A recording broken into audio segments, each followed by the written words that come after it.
Right out of the gate, first question here is, I got to ask you, I got to start with a weather question. Yep. Cold front came through, we got some changes here. Perfect time.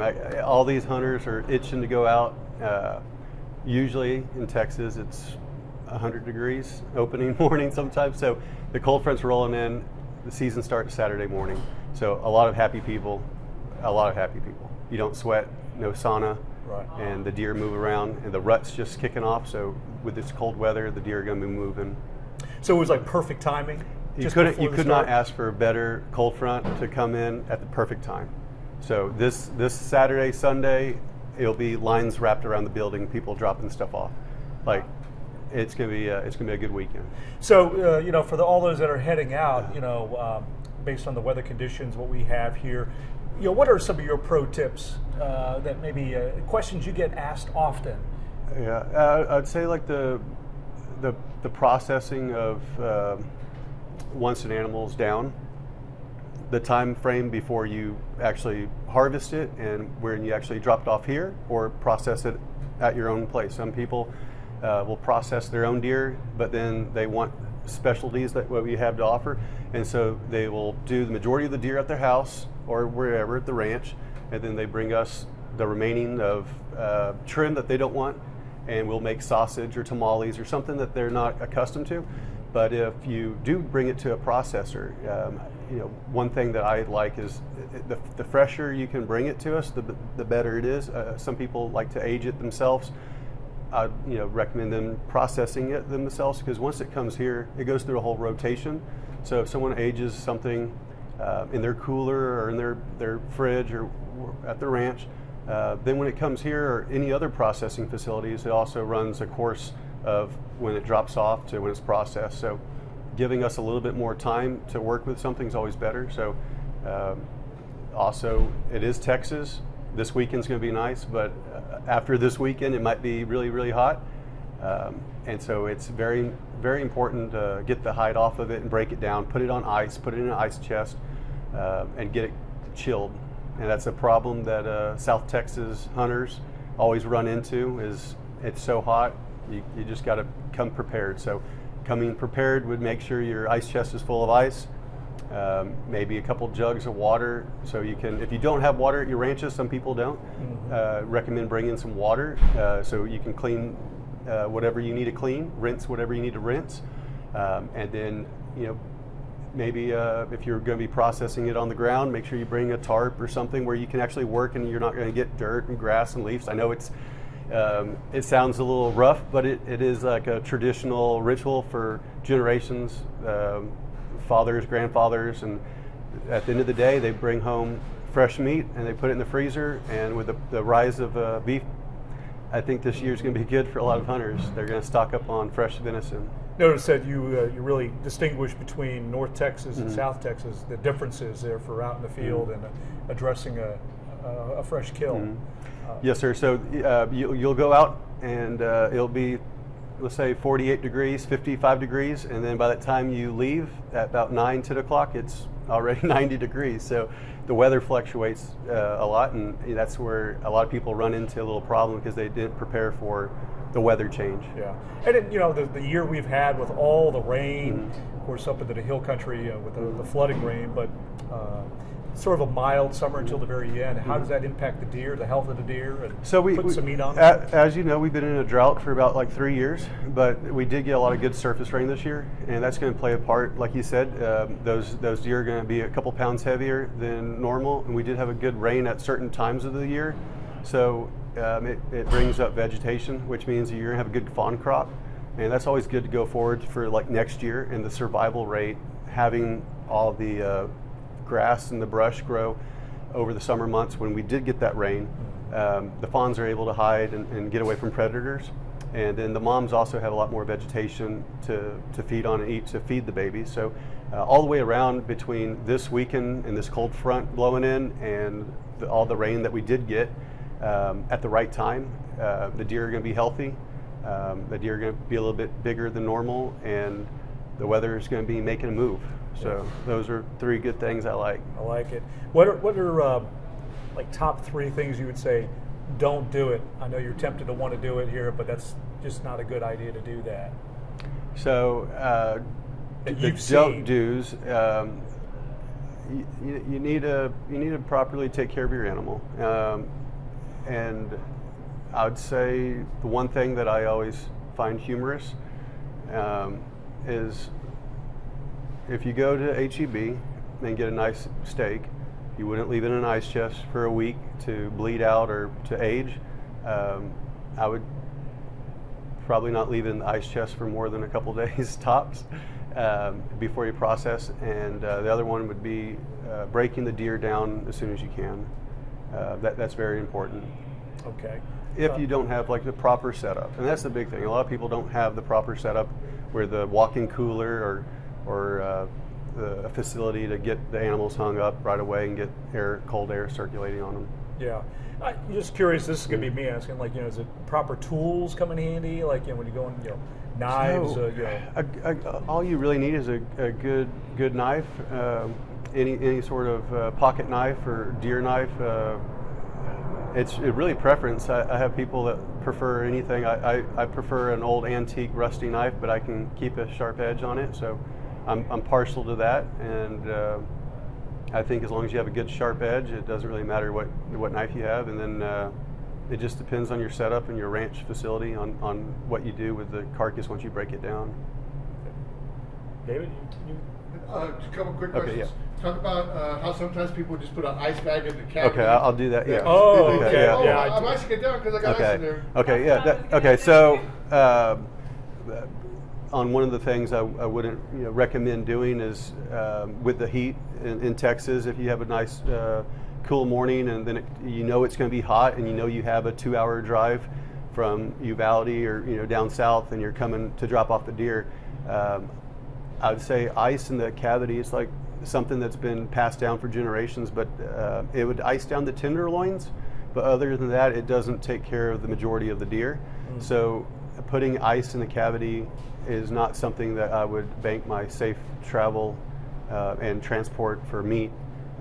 If you don't have anything, or you're older gentlemen are handicapped and you can't break down a deer, if you do get a tarp, you can put your deer down and then you can pile ice all around the deer and on top and then put the tarp over. That would kind of work as a refrigeration coolant, but 2-3 bags of ice inside the cavity, it does not ice down the hams or the shoulders or the neck. And that's something that I see a lot where someone thinks that they're doing something good, and it helps, like I said, the tenderloins, but it does not chill the majority of the deer down. And then one more question. Field dressing. Yep. So when you're field dressing, different people do it different Yep, ways. yep. The best thing is you want to remove all the entrails at all, Yep. but especially the sex organs, sometimes Yep. around that area, you got to be careful that you're not Yep, nicking popping. it. But the thing is, how much time do you really need to do? How much time should lapse between the time you Right away. But yeah, as soon as you can, the sooner you process and field dress. Okay.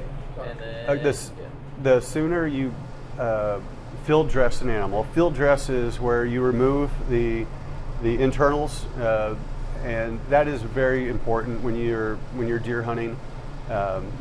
Taking care of the meat, preserving the quality of the meat, that is very crucial. And to remove everything is very crucial. Sometimes you see someone that they didn't remove everything, and it's important to make sure you either watch a YouTube video or maybe FaceTime technology. FaceTime's always great. You can FaceTime an uncle or your brother, or in my case, sometimes my sisters get phone calls on how to process a deer from their friends. Right. And just make sure you do that before you properly transport anything or hang something. Okay. What's the time frame on that? Is that So the what's your time frame window would be you have to- the sooner the better. As soon as you put down something, if you can, to remove all the internal organs and I don't know what I can say on TV. Okay. 30, 40, Yeah, I was like, I was going to say like what type of like go into detail of the guts, and I don't know what type of vocabulary. Okay, so to remove the guts, the organs, and the genital area, and sometimes there's sometimes when you hang an animal up, there's stuff that comes from the gut into the throat. So for me, it's always nice to try to remove as much of the esophagus as you can, and that's only because sometimes you have gut matter that comes up into their throat. I know that's a little graphic there, but to remove as much as you can, to just make sure you have a good, clean product. And that's the whole thing about doing something yourself, knowing that you're going to be consuming whatever you're bringing. It wouldn't hurt to go the extra mile, and if you are hunting on a facility where you don't have running water, to bring a couple of gallons of water and do a good rinse over. And I see a lot of times people don't show up with the means to actually rinse the inside of an animal, and it does make a difference when they clean the animal and preserve it the same way you would if you're wanting to freshly put it on the table. Right. So what happens then if you are cutting corners or you're not meticulous with that? What's the ramifications of that? So issues that will arise. If you skin enough deer, you will make a couple of oopsies, and those oopsies are fine as long as you rinse off whatever spot that is contaminated. And that's the importance of having running water. If you don't have running water, I would bring some gallons of water, and you can rinse off those oopsies, and then everything's good. And if you don't have running water, sometimes you get that spot, and that's the gamey taste that people say, oh, I don't like venison because it's gamey. It's like you didn't prepare the meat good enough in the field, and that's why your meat tastes gamey, is because there's a couple oopsies that might have got on the meat. So that is very, very important, and that's something I see quite often, is people not rinsing off their meat before they're bringing it here. Question about hanging deer, South Texas, North Texas, and the differences in climate, and have you seen where hunters maybe think 55 is good enough and that's not good enough? So is that a thing? Yes, sir. So people can hang deer, and I'd use their judgment, but what you have to think about is the humidity is really, really bad. So when we do have a lot of cold days, we also have wet days, and so when it's wet and cold, the bacteria will grow much faster than a dry day, and those are two very important things. It's like back in the day we used to hang our own dried sausage. Well, we could only do it a couple of months out of the year, and it's that long, cold, dry spell that we could hang our sausage in our shed with a smoker on it, and it's because the humidity is no good for anything when it comes to meat or raw meat or curing meat. It has to be dry. So as a rule, I would say anything under 50 for one night would probably be, you could get away with it, but ideally it'd probably be in the low 40s and down. Okay. But I do know people that if it's dry, they hang it in the high 40s to low 50s, and it looks great. Couple last minute ones.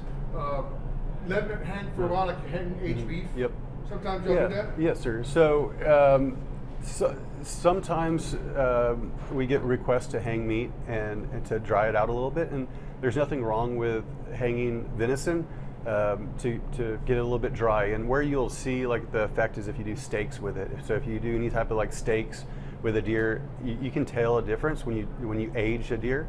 But keep in mind too, when you age meat, you have a good fat content. So when you hang beef, you hang pork, you're banking on fat content in order to have a good long dry time in a cooler. Well, venison, as you know, is very, very lean, and the fat content is not there. And so it's hard to say, oh, I'm aging my meat, but then there's nothing to shave off the meat. And so when you're taking off the aged meat that's been sitting for 20 days or 15 days, sometimes once you get to about over a week, you'll have to cut off a layer of actually good clean meat because it's dried out. And so I'm not a fan of aging venison just because there is some waste when you have to shave off the dry spot. Unlike the others, you have a good fat content, and it also causes it to cure a little bit better having a fat content on the outside. So if you do age venison, it's good to keep the hide on it, and that kind of protects the meat layer on it, and there's less waste when you do age it. One last question. So we've done all the processing. We've dropped off our deer here, and what can we get made out of it? I know Okay, you do a lot of yeah, stuff. You yeah. talk about tamales Yeah, yeah. and sausage. I mean, Yeah. what's Okay. really popular? Okay. What do you get the most requests Yeah. for? So I grew up hunting and fishing since I was a kid, and it was like my dad worked all the time. So the only time I got to hang out with my dad was when we had a morning fishing trip or a hunting trip.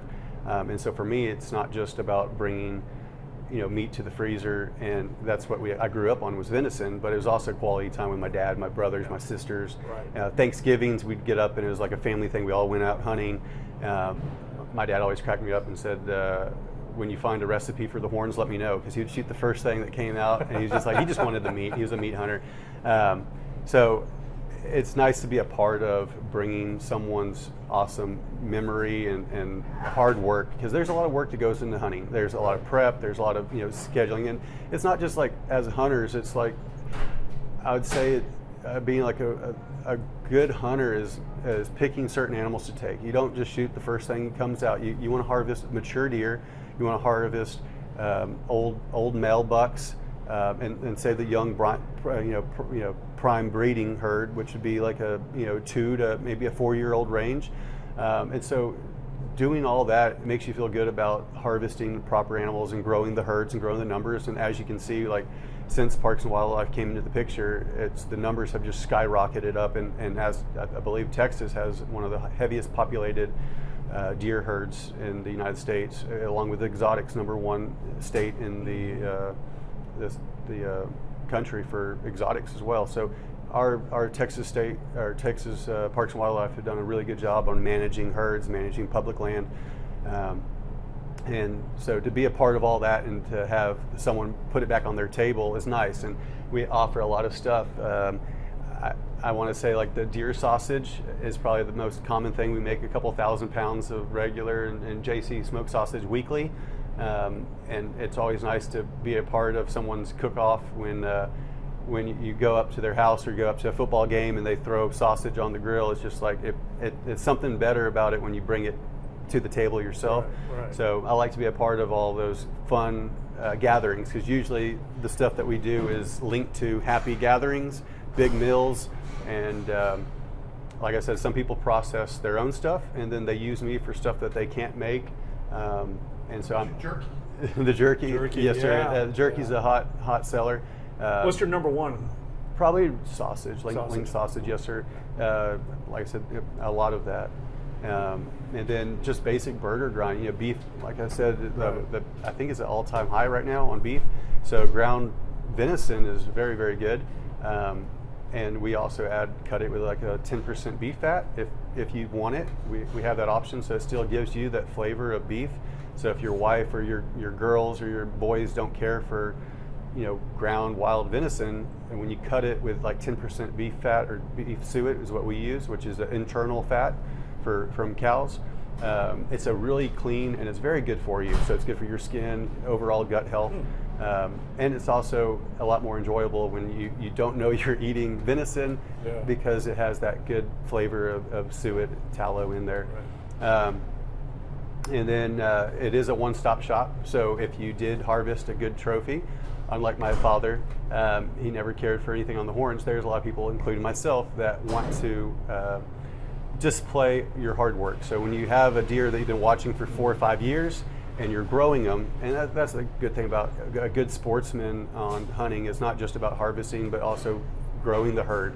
So when you watch a deer for 3-4 years, it's very rewarding to be able to harvest that deer and then display that deer as a lot of hard work, a lot of feed, a lot of scouting, and people spend a lot of hours as well hunting. So we also have a taxidermy studio that we will display and mount your animals.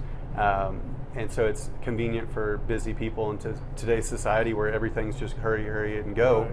You drop off your deer, get processed, and get your mount mounted. When someone comes in and drops off a deer, we'll get the weight, the scale, everything that you drop off here.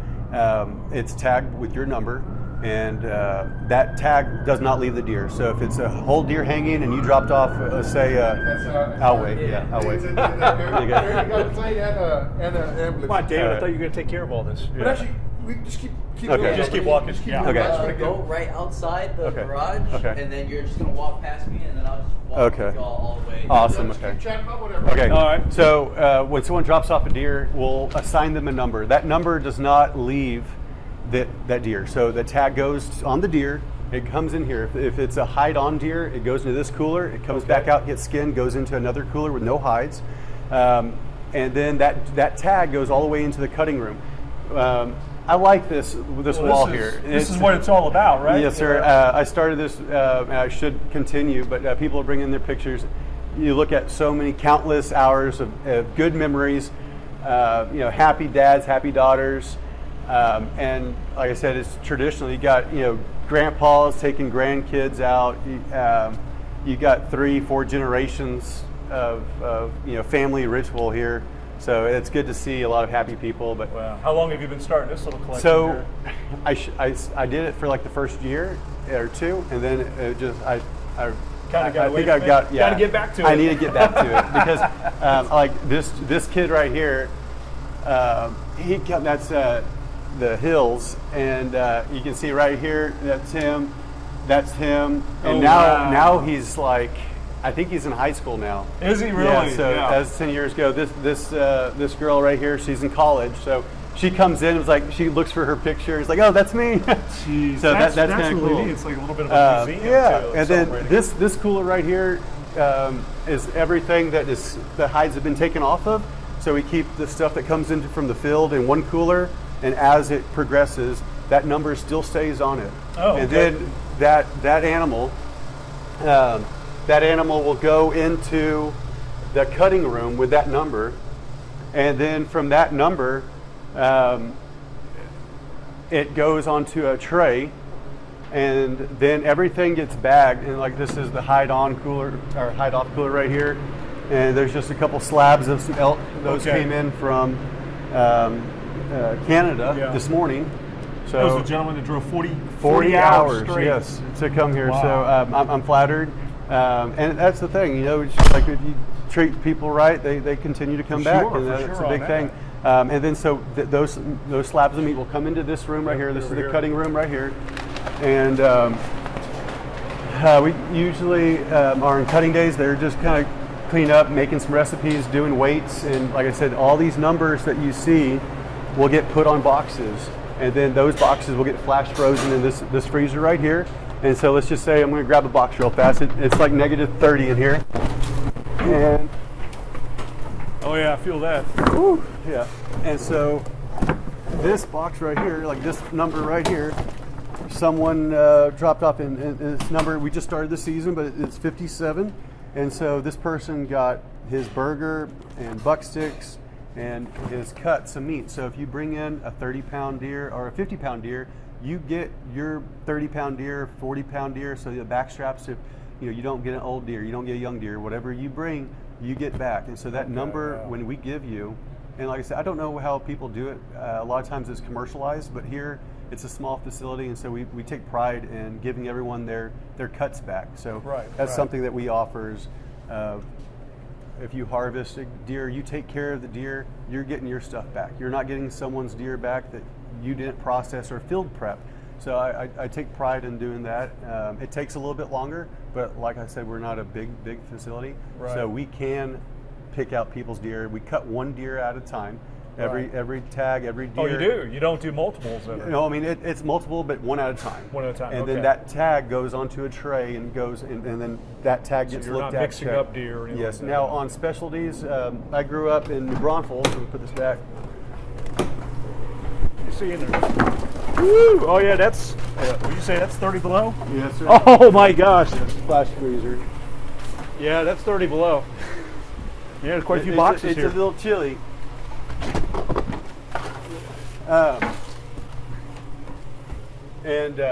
Woo! That felt good. On when I was at Granzies, you had a minimum of 20 pounds, and so I very rarely got any specialties. So Here, if you do specialties of like sausage or buck sticks or jerky, we do batch them 25-pound batches just because we have to have Okay. the weight and volume to push through. But everything else is your deer, unless you do some specialties like tamales. It's hard to really track when you're baking tamales and stuff. So on the specialties, if it's a big order, it's all separate, and if it's a 1-2 pound order, it's batched 25 pounds. So that's something that it's nice to be able to cater to a variety of people and Right. not just people that can afford the expensive things. So And real quick, I'm not sure if we talked about it, but those tips in regards to cutting. Do you have like any kind of pro tip, like a certain way to cut or something, or So avoid this kind of a tendency, or yeah, so on breaking down a deer, that saying there's a lot of ways to skin a cat. As long as you achieve what you're wanting to achieve. So if you're wanting muscled out roast, or you're wanting certain like crock pot dishes, then yes, you need to make sure you break down the muscle groups properly. You can butcher your muscled out roast. There's usually 3 to 4 muscles that you get from the ham, and when you remove them, they're really nice. There's no ligaments and tendons in it. And sometimes if you're not paying attention and you're cutting the meat off the bone, you cut right through the middle of them. So I would highly highly recommend you watching a YouTube video on how to muscle out a deer, and it'll tell you the full 4 breakdowns. And I say there's 4, and there are, but really 3 of them are good. So you got your top round, your bottom, and you kind of got a front muscle group, but that front one is a little thick with ligaments and tendons, so that's not something I break down. And what's your background? How did you come to be such an expert with this? Is this like taught from granddad to father to you, or so did you? I grew up in this realm of hunting and learning by ear a lot until I started work here, and then I have my meat cutters are from HEB, and so I'm still learning. I'm still learning pro tips from them so too. I don't cut the meat, but I do have guys that know what they're doing, and those guys they're skilled, and it's an art. I mean, when you break down a deer, Sure. Speed and consistency is very important, and they will break down deer so fast, and it's flawless. And so I like to brag that my meat cutters are from HEB. So I'm like, you go. I'm a big fan of HEB and we all their are. meat factory. Yeah. So it's nice to have that bragging right.